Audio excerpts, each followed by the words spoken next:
Namaskar, friends. It's a good news for the central government employees who have joined on and from 1st January 2004. That is, those who are covered under new pension scheme, that is National Pension Scheme.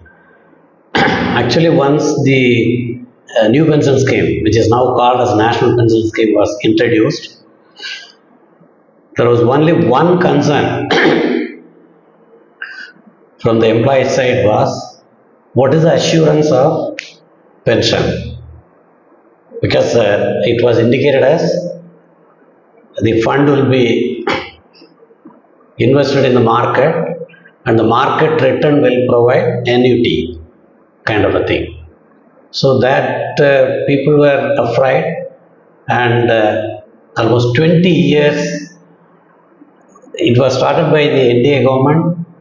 The central government somehow managed to pull on 20 years without giving any assurance for the minimum pension and other things.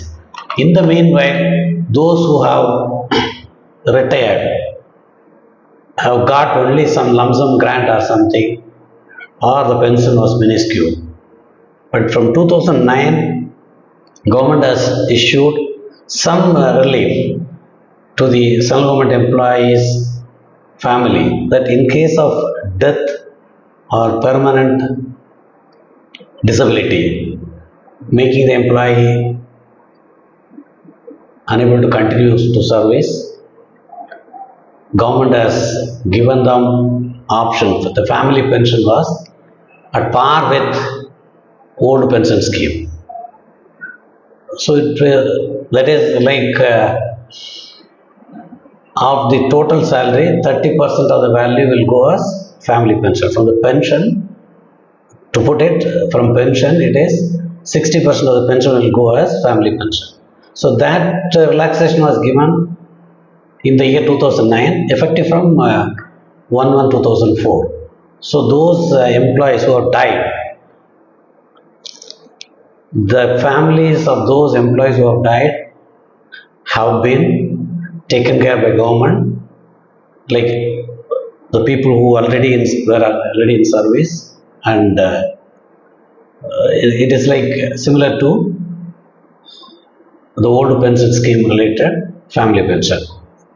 But now, the last year government has constituted TV Somanathan committee. I think the committee has recommended something. We'll see those things. It is only press note. Government has told this will be effective from 1st April 2025. But my gut feeling is this is applicable to employees who have joined from 1/1/2004 and retired already. Suppose if they have taken money, lump sum payment, maybe something has to be worked out for them to return the money and get the pension scheme. Those things are not given in the government press note and all. But the fair play calls for taking care of those people who have retired in the meanwhile from joined on or after 1/1/2004, but retire before this new unified pension scheme. Let us see what are those unified pension scheme. First thing is, it assures 50% of the average of last 12 months salary if the employee has completed 25 years of service. Now, as of now, a government servant can go on voluntary retirement on completion of 20 years of qualifying service. Now that they have made it as 25 years, I don't find anything wrong in that, because the idea is, if somebody wants to sever ties with government and wants full pension, they should complete 25 years. I don't find any major issue in that. So those who have retired on superannuation or even voluntary retirement, those things you'll have to see the orders, but it will be, because as of now 20 years of service is sufficient to go on voluntary retirement. So okay, there is another note which says the minimum service required for payment of pension is 10 years. People might get confused. The voluntary retirement is 20 years. How can somebody get pension if they complete just 10 years of service. Even the existing rule says very clearly, if somebody has retired on attaining the age of superannuation, that is retirement age, normal retirement age now is 60 years for most of the employees. Some scientists, professors and teaching line, it is up to 65 years also. So when they retire at the age of 60 years or 62 years or 65 years as the case may be, which is nothing but superannuation age. And if they have completed at the time of superannuation age retirement 10 years of service, they are entitled to pension, which is available even now. Same thing is in the new proposed unified pension scheme, has got same thing. Okay, now but the catch is here, it is given pro rata basis. Suppose a person who has completed 25 years gets 50% of the salary as pension. So those who have completed just 10 years will get, from the pension value it is 40%, because they have put in only 10 years, 40% of the total required 25 years of service. So they will get at least from the pension value, full pension is 50% of the salary. So in that 40%, something like 20% of the salary will be paid as pension, subject to a minimum of 10,000 per month. That is another important point.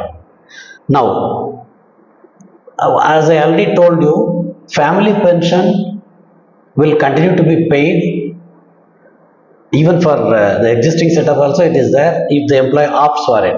Now also the option system will be available. We'll have to see the final office memoranda that are going to be issued. Those who have got more than 25 years of service, and if their market fund is huge enough to give them very high return, maybe they will be allowed to opt for retaining their contributive pension only. In such a case, they may not get this unified. These things are all I am only guessing and telling.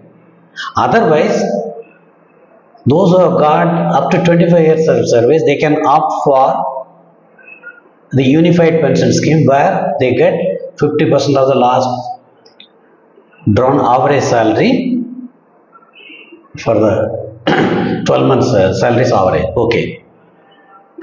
Not only that, this pension will give the employees DNS relief also at par with old pensioners. Okay, so this takes care of basic need and the security of the employees who serve their life to government 25 years, 30 years or whatever it is. And now the contribution is going to be continued. Employee will continue to pay 10% of their pay plus DA. Government now pays 14% of the pay plus DA, which is going to be revised to 18%. So every month the government employees pension fund is increased, the corpus is increased by 28% of his salary every month. 10% from the employee's contribution and 18% is the government contribution.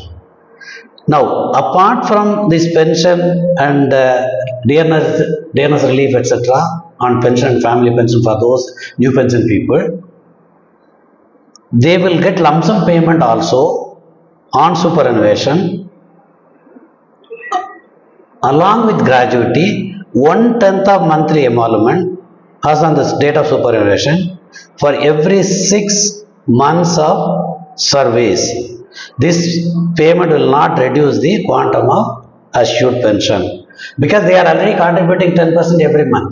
So now in the end of the service time, at that pay scale, at that pay, 10% of the pay plus DA will be added as lump sum grant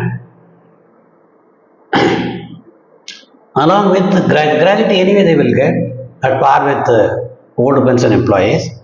So this apparently is in lieu of the government employees contribution of 10% every month throughout the year from the beginning, throughout their service. Okay, so they are going to get, I think there is no commutation envisaged here that we have to see the pension, the unified pension related notifications.